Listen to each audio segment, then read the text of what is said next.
Bonjour, je vais montrer aujourd'hui comment établir l'équation de la chaleur. Donc ça c'est le début donc, du chapitre diffusion thermique. Ce chapitre étant un chapitre assez intéressant dans le cours de physique de deuxième année. Et pour les concours français, c'est le chapitre dont les exercices sont les plus proposés dans tous les concours. Alors, il y a les modes d'échange d'énergie. Il existe trois modes d'échange d'énergie thermique, à savoir donc la convection, ça c'est principalement dans les fluides. Lorsqu'un fluide se déplace, il transporte avec lui donc de l'énergie. Vous avez donc un déplacement macroscopique ici de matière. Maintenant, notre mode d'échange d'énergie, c'est le rayonnement. C'est-à-dire que vous avez une onde électromagnétique lorsqu'elle se propage, donc elle transporte avec elle de l'énergie. Ici, elle n'a pas besoin d'un milieu matériel. Elle peut se propager dans le vide. Et le troisième, donc c'est la diffusion thermique. Ça, c'est principalement dans les solides.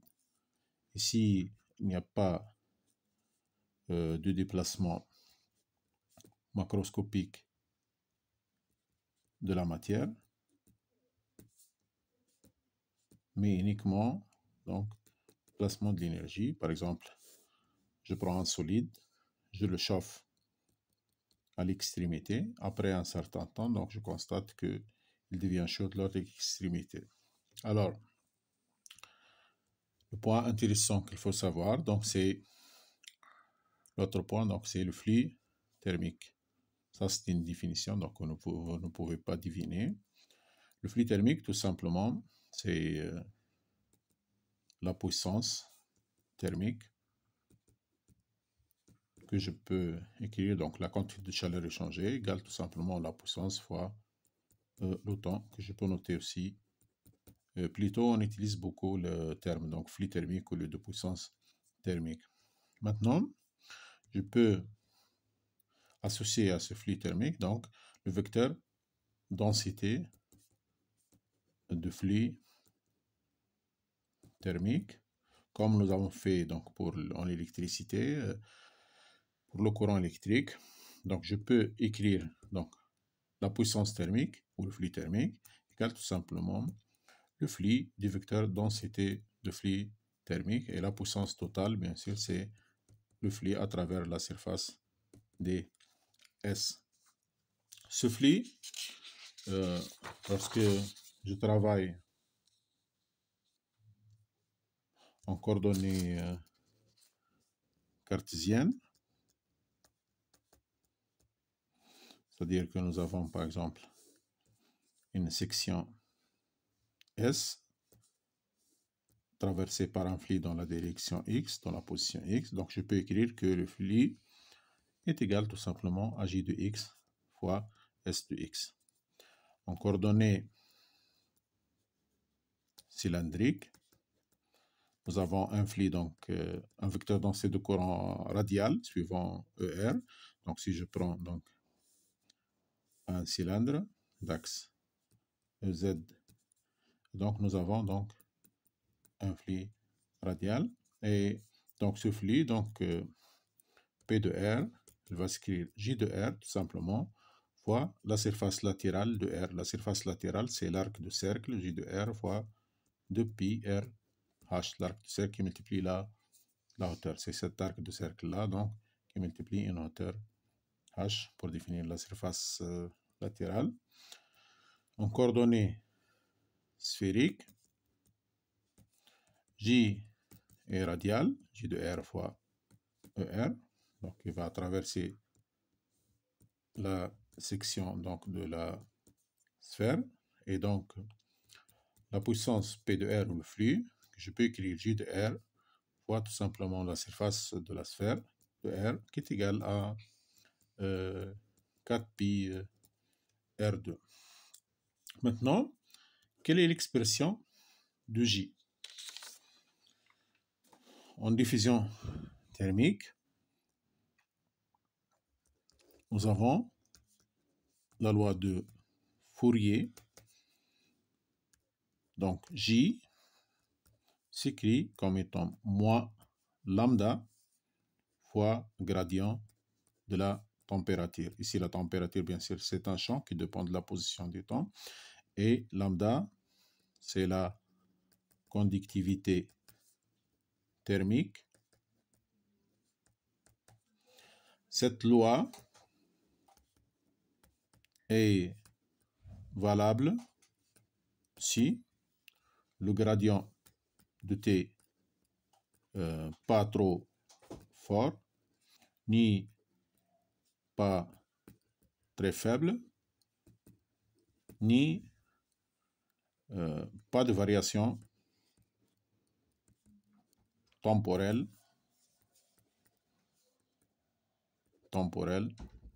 rapide. Donc, lorsque le gradient n'est pas trop élevé ni trop faible et il ne présente pas des variations temporelles très rapides, donc cette loi est valable. Donc, cette loi est appelée la loi de Fourier. Alors, maintenant, comment faire un bilan d'énergie pour obtenir l'équation de la chaleur, un bilan par exemple d'énergie interne.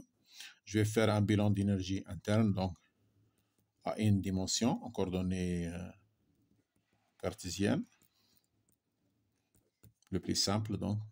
Je vais prendre donc un barreau qui est dirigé dans la direction EX avec ses parois ici qui sont calorifugées, c'est-à-dire qu'ils ne perdent pas de l'énergie sur les extrémités. Je vais me placer ici la position X, ici la position X plus dx. Alors, il y a ici donc le flux J de X donc fois S, S étant la section ici. Puis, J de X fois S, c'est une quantité qui rentre. Et J de X plus dx fois S, ça c'est la quantité qui sort. Alors, le premier principe, je vais appliquer le premier principe donc à ce solide.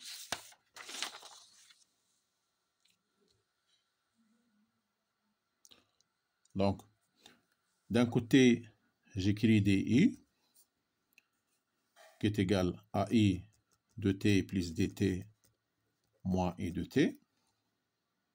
Donc, et on connaît que pour un solide, et d'une façon générale pour une phase condensée, que dI s'écrit dm, la masse, fois la capacité thermique massique, fois dt.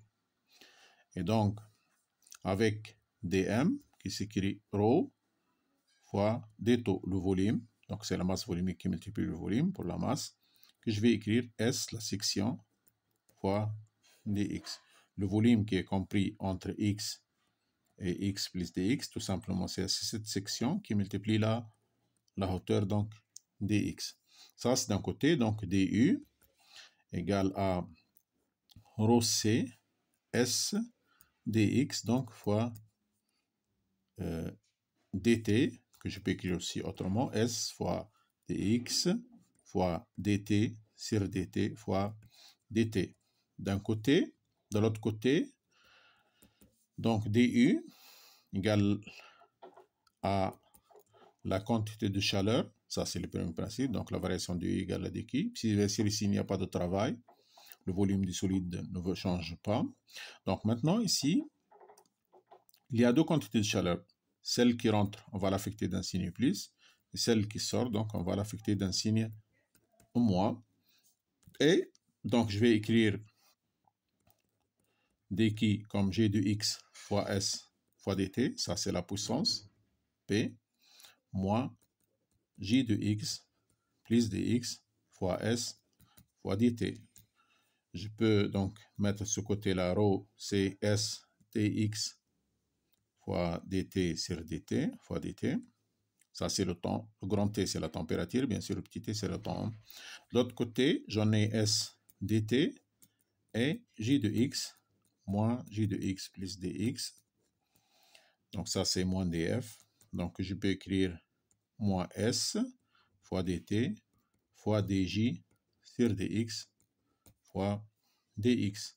Je peux bien sûr ici simplifier par dx, par s, par dt. Ça reste rho c dt sur dt égale a moins dj sur dx. Donc ça, c'est le premier principe. Maintenant, il suffit d'utiliser la loi de Fourier. Donc, à une dimension, j elle est égale à moins lambda dt sur dx. Et donc, est remplacé dans l'équation dt sur dt égale moins, lambda est une constante ici, on va prendre une conductivité constante, donc égale moins plus lambda fois d de t sur d x2, et je trouve donc l'équation de la chaleur. Donc ici, bien sûr, sans terme de production, c'est-à-dire qu'il n'y a pas de création d'énergie dans cette situation-là. Donc il y a uniquement l'échange, j'ai compté qui est échangé, que je peux réarranger, donc pour écrire sous la forme suivante, donc dt sur dt égale lambda sur rho c fois d2 sur dx2.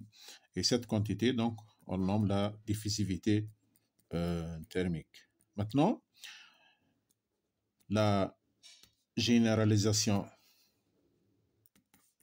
à 3D, parce que je travaille à une dimension 3D, donc l'équation rho c dt sur dt égale moins dj sur dx, tout simplement, ça c'est la divergence de j.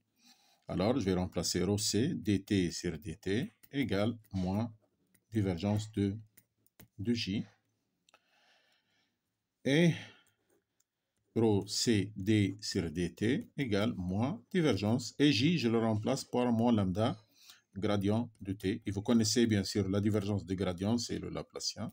Donc, je trouve que c'est lambda fois Laplacien de t, si bien sûr la température dépend de 3 variables spatiales. Et je trouve donc l'équation de la chaleur 3D en coordonnées cartésiennes. Le Laplacien, bien sûr, si dt sur dt égale 0, ça c'est le régime stationnaire. Et qu'est-ce qui reste? Il reste Laplacien de t tout simplement égale 0, qui est l'équation de Laplace. Bien sûr, l'établissement de cette équation a une dimension, vous devez le savoir, donc en coordonnées cartésiennes, en coordonnées cylindriques et en coordonnées sphériques.